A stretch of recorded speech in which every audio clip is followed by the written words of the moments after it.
Lucie's used the camera for, what, a day now, is it? Have you used the camera for a day? Yeah, nearly 24 hours. Nearly a full 24 hours.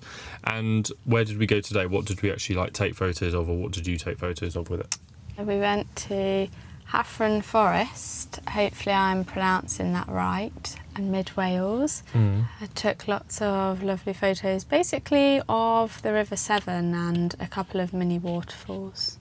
And like, what do you, now you've actually used the camera, like what do you think about it in terms of just like comparing it to like using your phone and things? Like, did you find that you missed using your phone, or you enjoyed taking photos with it maybe more than your phone? I'd say it's quite nice not having to get your phone out. That's quite nice. Like the fact that it's really easy to get the photos from the camera onto your phone straight away, because obviously I want the photos on my phone, and it's really easy and quick to do that with the app actually. Okay. So compared to your mobile phone, then you've quite enjoyed it, because I think that's kind of the target audience for this camera, is people that are beginners such as yourselves, casual people that rather than using their phone want to just use a small camera and like enjoy using the Fujifilm recipes and things like that. Do you think you've used the recipes, or have you just stuck to one, or like anything? I have really stuck to one for now. Okay. Any reason why you stuck to one? Just because I prefer it at the moment. And is there anything at the moment that's like bothering you about using the camera, or like niggling, or you're like, oh, this is annoying, or whatever? Maybe just the fact that I can't seem to find a normal mode. Okay. Without a film recipe, but that might be me and not the camera. It might be, but then also you have to think about it from like a user interface perspective, that if it's, you know, it's for beginners, they should be trying to make it as beginner friendly as possible. So if it's not easy to find that, then you might obviously be having issues. But you seem to be enjoying it, and we'll check in a few more days and see how you get on with it. Yeah.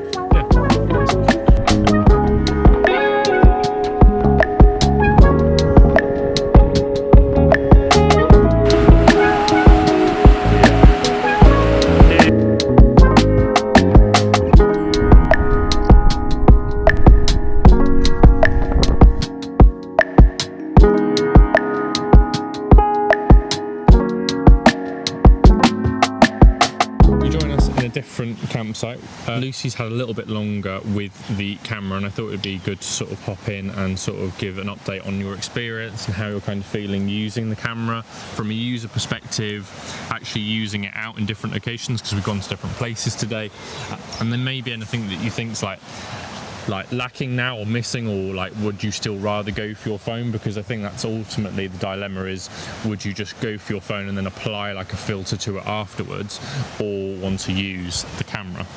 I think it's a bit of both really, to be honest. I have enjoyed using the camera, but sometimes I just want a quick photo on my phone to send to someone. Like if I want to send a photo there and then, I have to take it on my phone rather than on the camera.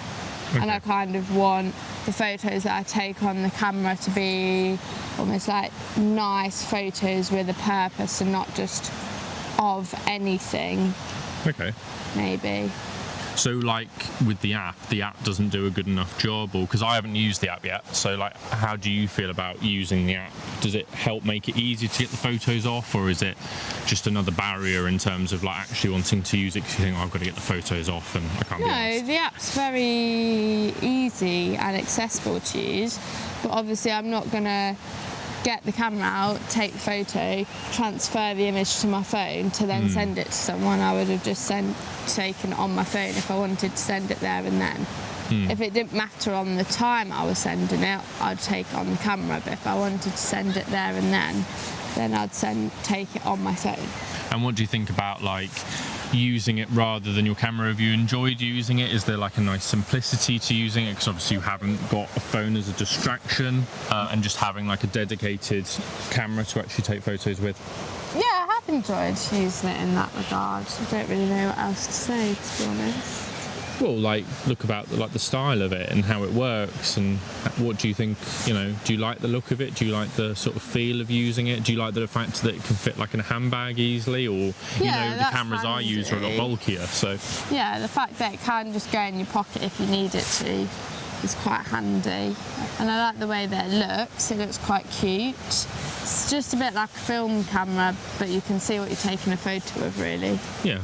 Okay, nice one. Is there anything that you think is lacking from the camera after using it for like a feature only or with something? what I said yesterday. Okay, so nothing's really changed then, you're still pretty happy with it? Yeah. Okay, nice one. All right, well, obviously do some more photography with it and we'll check back in probably to do like a final review and see how you feel about it.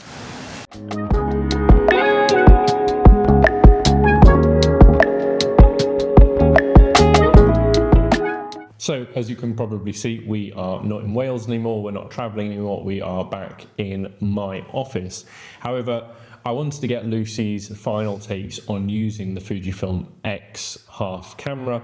It has now been sent back to Fujifilm, so I thought now it's been a little bit of time, it's a good idea to get her final thoughts on it and just basically run through it. Because like I said, I think this camera is definitely for beginners or people that just want to use a camera instead of using their phone. I don't think it's really targeted towards me, which is a different type of audience.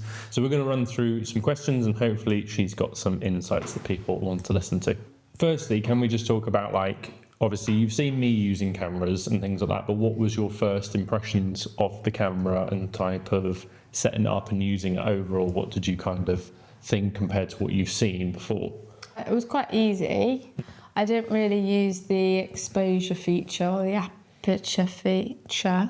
No, you just left. But I just left them on auto, but I didn't have to, so it was quite easy. But I guess it's nice that they were there if you were a little bit more professional and had a little bit more knowledge than I do. At least it's there as an option, but you didn't need to use it, which was good.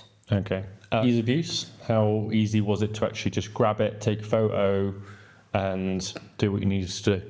Yeah, very easy. Sometimes it was a little bit slow to come onto the back screen. I thought I hadn't turned it on, but it was only like a second delay. Got you. So maybe it wasn't as snappy as you always wanted it to be. No. But it never caused you to not take a photo? No.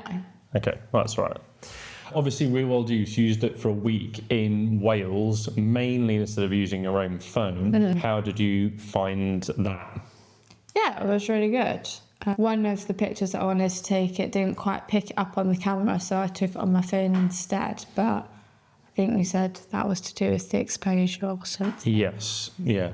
And it was quite a long distance photo. But other than that, really good. I really enjoyed using it. Do you wish that you'd taken the photos on your phone? Are you glad that you took them on the camera, like in terms of like an enjoyment or like an emotional side? Did you enjoy using it?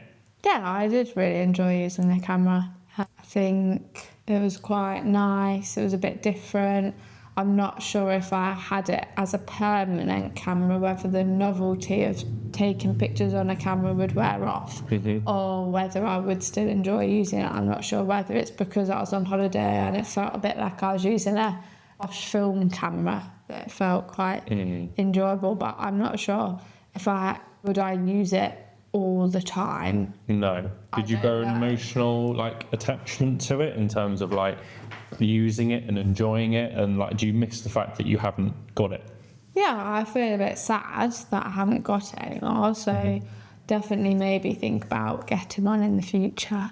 Yeah. Image quality, were you happy with that? Because obviously you're used to like phone quality, but like that is good nowadays, so like what did you think about the actual image quality and what you got? I think it was pretty good. Mostly on par. The back screen, the quality wasn't quite as good as then when you then looked at the photo on your phone when you uploaded them onto the app on your phone. The quality was better than what the back screen showed. Okay. I'd say. Yes. And I guess the final wrap up, if you could afford the camera, and at the time of recording you can get one for as low as £420 on eBay. That is new, but you can get them from other sellers for upwards of £500. If you had the money today and you were going on another trip, would you ultimately buy one or would you just use your phone? No, I think I probably would buy one, yeah. Okay. Hope everyone enjoyed just a bit of a different video, a bit of a different dynamic, but I thought it was worth getting someone else involved, and because I just thought this camera would kind of go over my head and I would think about it in a totally different aspect to probably what it's been designed and meant for. And a lot of the reviews that I have looked at, they've looked at it from a technical standpoint and from my standpoint, which I don't think this camera was built for. So thank you to Fujifilm, obviously, for sending over the camera. She hopefully really enjoyed using it. And yeah, stay tuned everyone for more videos.